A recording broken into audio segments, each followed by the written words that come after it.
Hello and welcome everybody to this recording between Intergence and Ash. I've got James Smith and Jonathan Ashton from Ash with me, and I'm Martin Mail and I'm the Chief Revenue Officer of Intergence. Intergence is an IT consultancy and managed services company based here in Cambridge. We particularly work with small and medium-sized enterprises, the public sector and the charitable sector. And one of our cornerstone services is managed cybersecurity. So cybersecurity leadership is really important to us. So the collaboration between ourselves and Ash is really important. And with that, I'm going to pass over to James and Jonathan to introduce themselves and introduce Ash.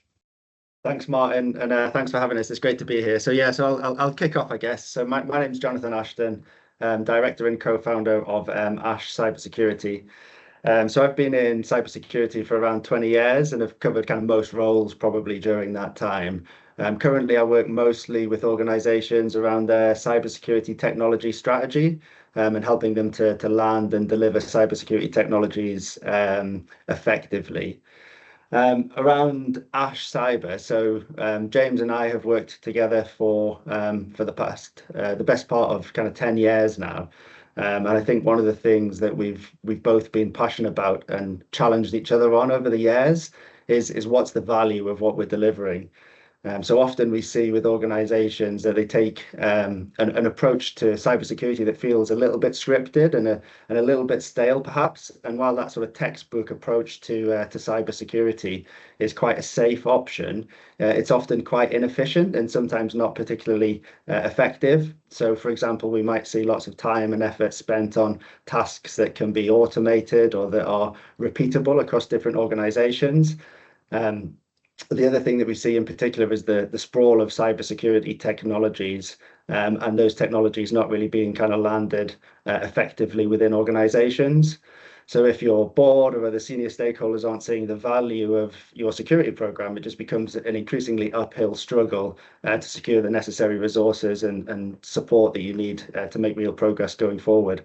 So that's really kind of at the heart of why we set up Ash Cyber. Ash Cyber is a cybersecurity consultancy business that we set up to help organizations focus on the things that really matter based on our years of experience leading security programs.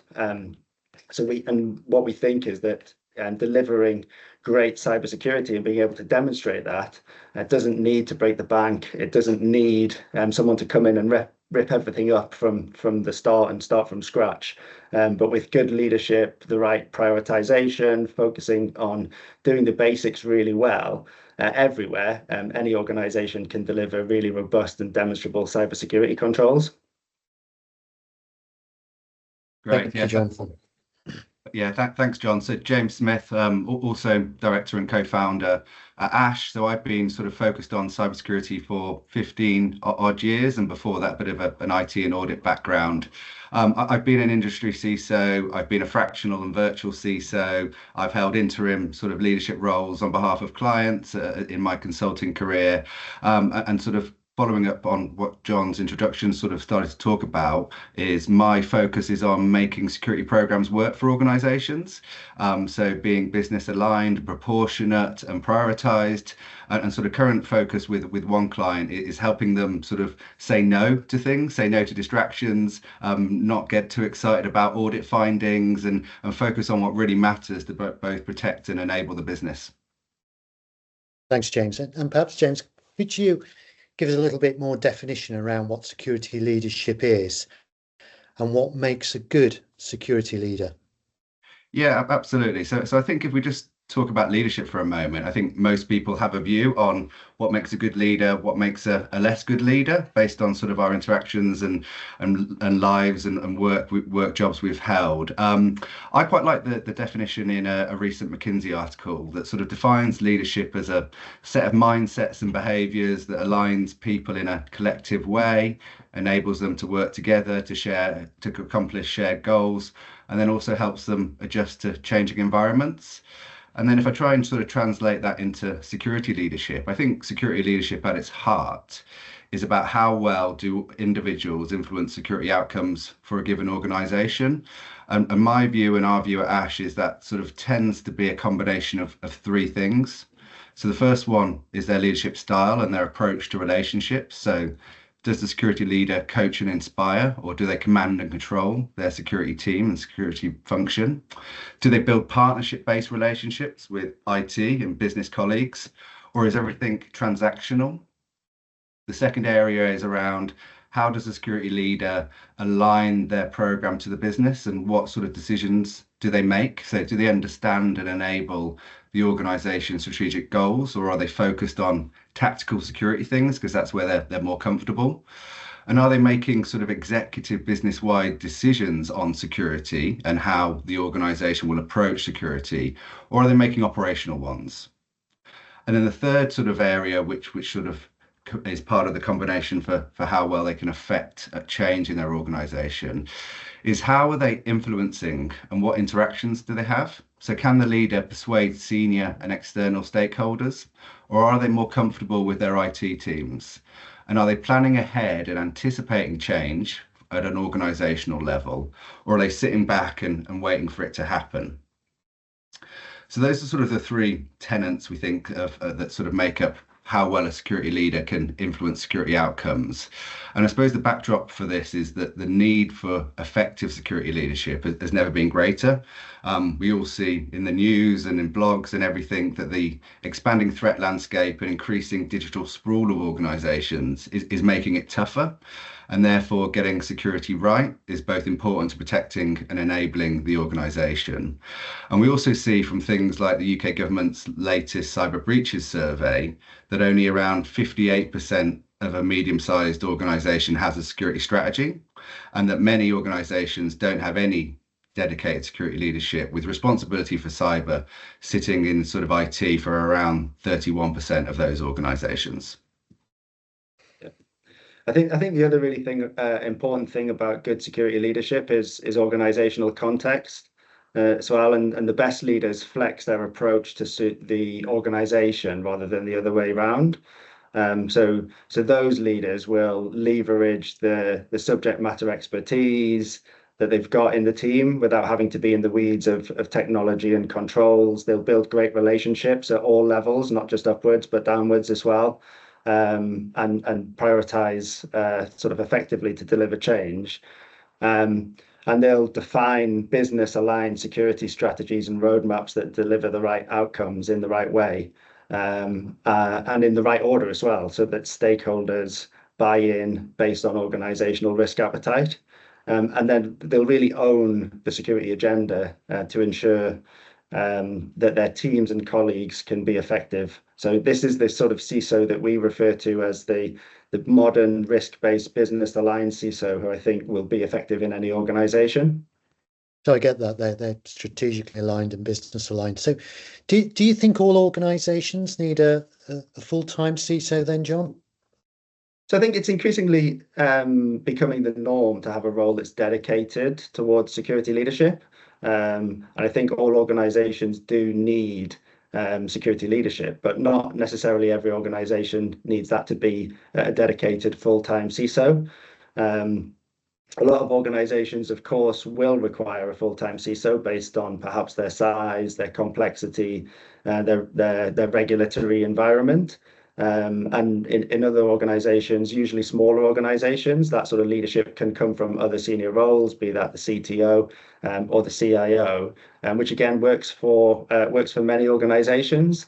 But I think there are a lot of organizations who recognize the importance of security leadership, but perhaps don't need or want to have a full-time permanent individual to do it. And that's really where the fractional CISO services can be of real value to help organizations lead and support their information security activities in a proportionate way.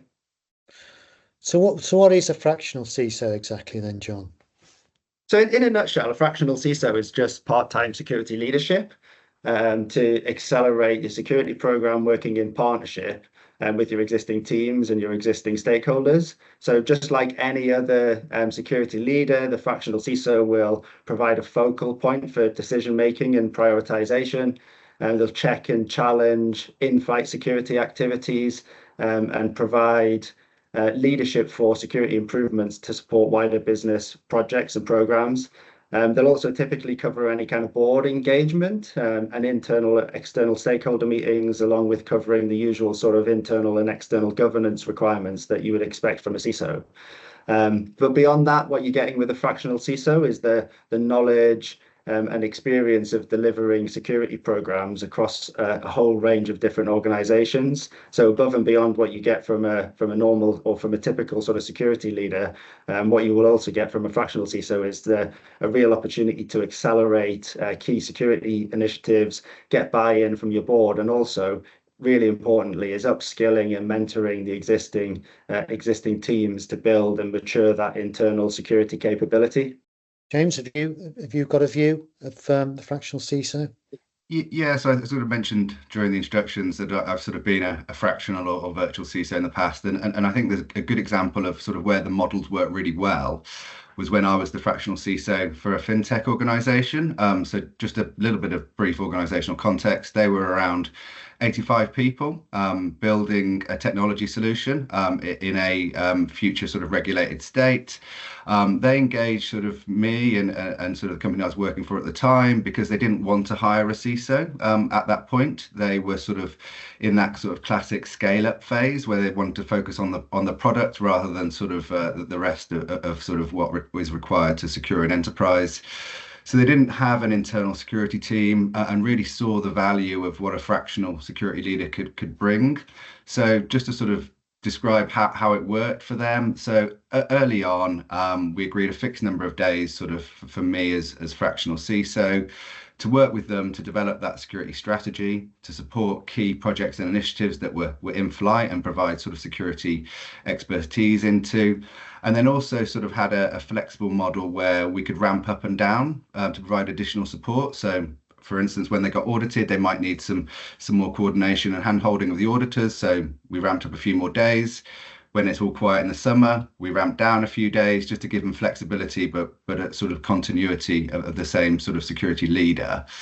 Then as that relationship progressed, specific activities came up. So they were building on AWS and needed real SME around what does sort of application security and platform security look like for them. So actually, under the same contract, we were able to sort of bring in additional support and swap some of my days for other people to come and focus on some key technical areas. And that sort of continued for probably about 18 months, where they had a core security leader with sort of flexible support around specific things and to support and to help them through sort of peaks of demand.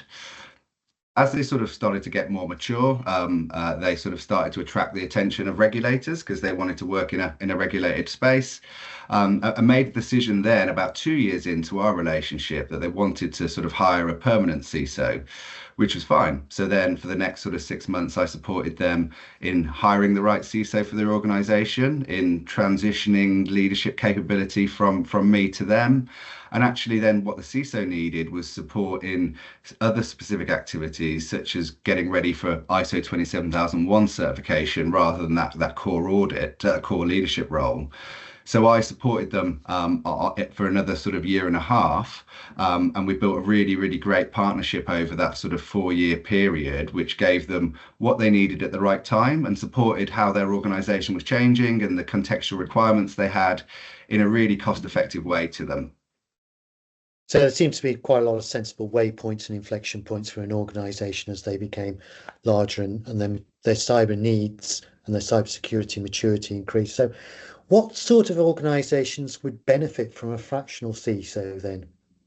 So John sort of outlined some of this sort of a few minutes ago, but our view is that most businesses are aware of the growing cybersecurity risks, but many aren't equipped to adequately manage them, and we know there's good and bad reasons for that. So it might be their relative size, it might be their budget, how much they can spend, or it might be just sort of where they can get security resources from. And we know that organizations need access to sort of true expertise who can sort of operate across the sort of the broader variety of threats they face. And I think crucially in the leadership space, SMEs and sort of experts that have successfully delivered security outcomes elsewhere. So they've actually been on the hook and owned and delivered rather than sort of advised. So with that in mind, we also know that it's often the case that sort of a business either doesn't need a full-time security leader or can't recruit a dedicated resource because the market's difficult or they're too expensive, or that actually the internal resources they have just can't keep up with the varied and sort of changing security landscape. So our view is that unless you're required to have an internal permanent CISO, by regulation, or you're at such a size that you need a full-time person because there's just so many things going on, you're a global organization. We believe then if those two things aren't present, then most organizations would benefit from a fractional CISO. Okay, and John, what do you think a good fractional CISO will bring to the party? Yeah, I think Martin, as we've discussed, I think the key kind of differentiator with the fractional CISO is that sort of the experience that it brings with you. So what you're not doing is just hiring a person. What you're getting is that sort of highly experienced security leadership with a proven track record from delivering and shaping effective security programs over a wide range of organizations. Plus, on top of that, I guess you're getting the backup and the support of the team behind the spearhead for the fractional CISO engagement. So as James was kind of alluding to in the example that he was talking about, where you need to bring in specific SME support, we've got the resources to be able to provide advice and guidance, whatever the subject or whatever the topic. So I think that's something that most organizations are going to benefit from.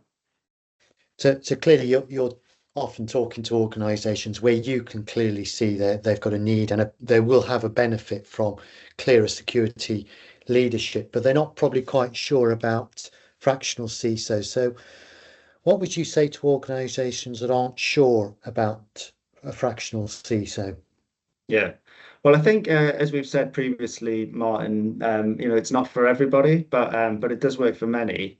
Although it can be counterintuitive, I would say probably the main blocker or the main objection that we see is that organizations want a security leader, but what they want is a person. They want a permanent hire that they can see on a day-to-day basis because they feel that brings a bit more certainty, and perhaps that kind of model is a bit more familiar. I think the challenge with this is that you can often end up then sort of shoehorning someone into the role, either promoting someone who's not quite ready, or you recruit because the market demands it, and you bring someone in who's not quite the right fit. Or perhaps as well, the role doesn't actually require a full-time person, and so you bring someone in and either they cruise for a bit or they get bored and they move on quite quickly, and nobody really kind of wins from that. So fractional CISO can be right-sized for the organization, and while it's sometimes counterintuitive, you can get better security leadership in a more cost-effective way through that sort of fractional CISO model.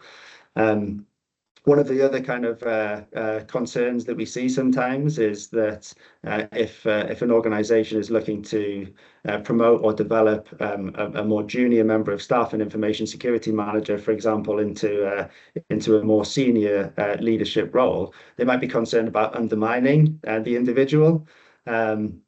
But again, I think that's where the fractional CISO can be a real kind of benefit to the organization, because typically what we're doing is working with organizations to really develop the internal staff and the internal resources and support them with their career path and their trajectory onto security leadership. And James, have you got anything to add to that? Yeah, I think the other scenario that we see more often than not is an organization that has a small security team, or might have 2 or 3 security people reporting into IT management. So a head of infrastructure is quite a classic route, or a sort of a CTO type role. And we see the problem with that setup is that it may give the perception that information security is under control. And whilst IT security, so firewalls, access control, antivirus may well be, What we often see is that sort of the broader business-wide security domains might not be. So in this scenario, a fractional CISO will work well in terms of augmenting that existing security function within IT to ensure that the broader range of security is appropriately covered. So I'm talking things like having a business aligned strategy, which is something we've talked about previously, managing the risks of third-party suppliers, awareness training for sort of staff, to make sure that we're not just thinking IT security. And I think the other value add from a fractional CISO in this scenario is that the fractional CISO will be able to provide industry learnings from peers and communities that sort of classic IT roles might not have access to. So we certainly see sort of value in that scenario as well. So I guess a real differentiation for Ash is that you guys and the people around you are really experienced security leaders, so you can look at organizations and determine, what support they need, how to support the leadership they may or may not have there already in security, and to make sure they're not undermined, but continuing to keep business focused on the organization. James, is there anything else any other points you'd like to add? I think just a couple of sort of questions, Martin, for listeners. So the first one, which we ask lots of organizations, is do you know what good security looks like for you? This includes sort of the size and the shape of the team, leadership and reporting structures, what the right technology is for your organization. So leave people with that first question. Do you know what good security looks like? Second question then is how well is security enabling your key business activities and your business growth? Is security focused on your most important business areas? Is it helping you win work and keep internal and external stakeholders happy? So those are the two questions. What we often find is organizations don't know where to start answering them. So if you can't answer those questions, or you're concerned that security isn't working for you at the moment, you might want to consider a fractional CISO. Okay, got it. So, yeah, as you say, it's very much a case of a business-aligned individual with great experience helping organisations at particular points, and I think you use the term scaling up, particularly when they're scaling up, James, to actually get some greater support and assistance. I think that's been a really interesting conversation, and thank you both for your time this morning. If anybody, for those listening to this, if you'd like to know more about fractional CISO and about managed security services, then please do look at the Intergence website, intergence.com, where you'll find information about Ash and fractional CISOs, as well as our security services. So once again, thanks, James. Thanks, Jonathan. Thanks, everybody. Thanks, Martin. Thanks for having us. Thanks, Martin.